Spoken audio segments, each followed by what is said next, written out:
Hey guys, salah satu rekan kerja saya kehilangan indera pendengarannya sampai saat ini setelah memakan olahan darah babi. Ya, kalian gak salah dengar. Olahan darah daging babi. Salah satu rekan kerja saya ini mengalami kejadian yang sangat serius yang diawali dengan gejala yang tidak terlalu serius. Nah, rekan kerja saya ini merupakan orang yang senior di tempat kerja saya dan dia ini selalu menganggap saya ini sama rata dengannya walaupun saya merupakan orang yang paling kecil di tempat kerja secara umur ya. Dan kebetulan beliau ini merupakan penggemar masakan Bali yaitu lawar bara.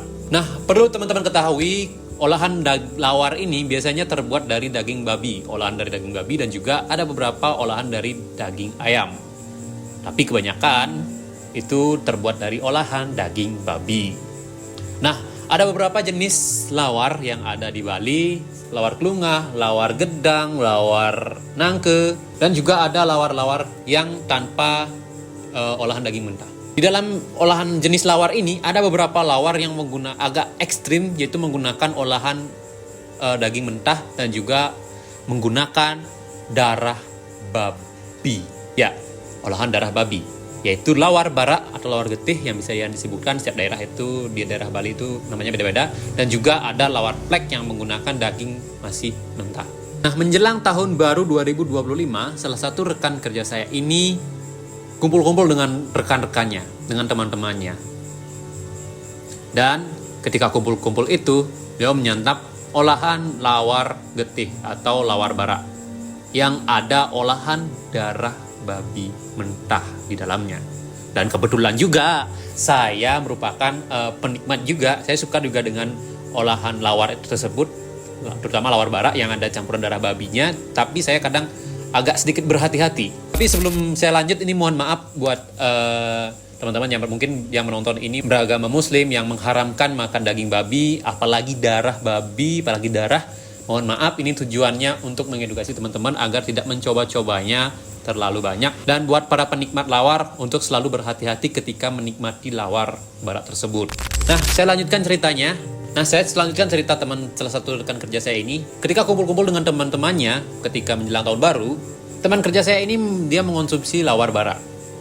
Nah, setelah pulang, tepatnya setelah beberapa hari kemudian, beliau merasakan tubuhnya itu agak sedikit lemas, dan beberapa saat kemudian beliau merasakan sakit kepala yang sedikit menusuk-nusuk. Akhirnya keluarganya membawa beliau ini ke rumah sakit. Sampai di rumah sakit, tiba-tiba beliau tidak sadarkan diri. Ya, tidak sadarkan diri, bahkan sampai koma selama beberapa hari. Selang beberapa hari beliau mulai pulih, mulai sadar. Walaupun di awalnya itu beliau tidak ingat dengan apa yang terjadi. Selang beberapa jam kemudian, beliau mulai bisa melihat. Tetapi beliau merasakan sedikit aneh karena rasanya kepalanya dirasa sangat pusing dan juga tidak mendengar.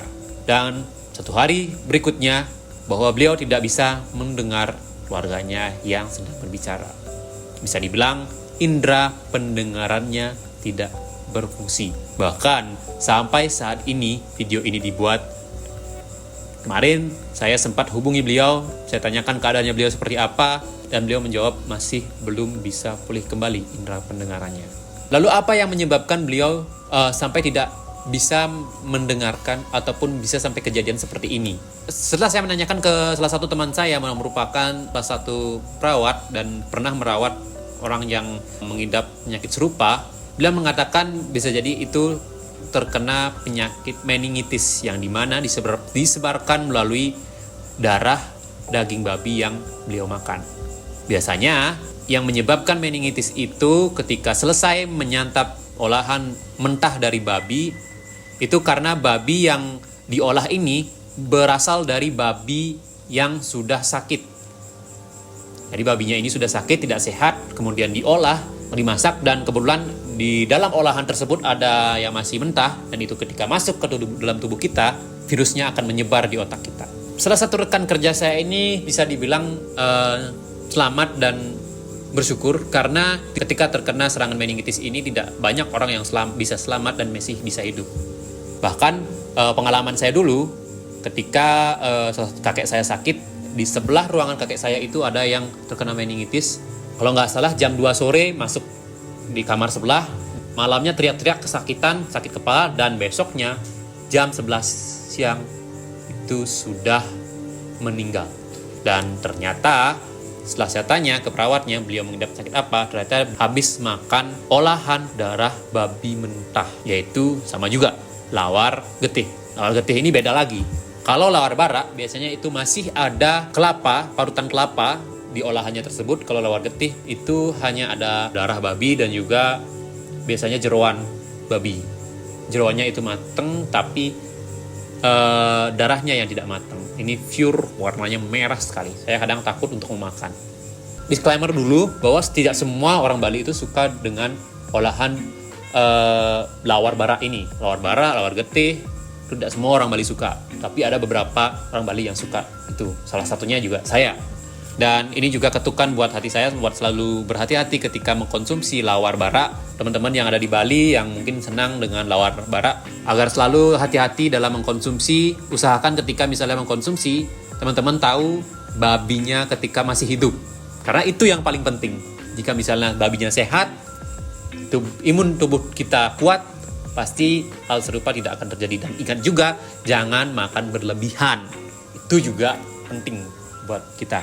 Karena pengalaman saya makan lawar bara terutama, tidak terjadi apa-apa. Dan ini merupakan salah satu peringatan bagi saya agar kedepannya selalu berhati-hati mengkonsumsi makanan yang mentah-mentah. Mohon maaf jika misalnya apa yang saya bahas tadi menyinggung perasaan teman-teman, ataupun mungkin mengganggu teman-teman yang beragama Muslim, yang mengharamkan makan babi, apalagi darahnya. Saya mohon maaf, di sini tujuan saya bukan untuk menganjurkan teman-teman untuk mencoba, tapi di sini saya menganjurkan teman-teman untuk selalu berhati-hati mengkonsumsi apapun itu. Jangan lupa like, comment, and subscribe, dan sampai jumpa.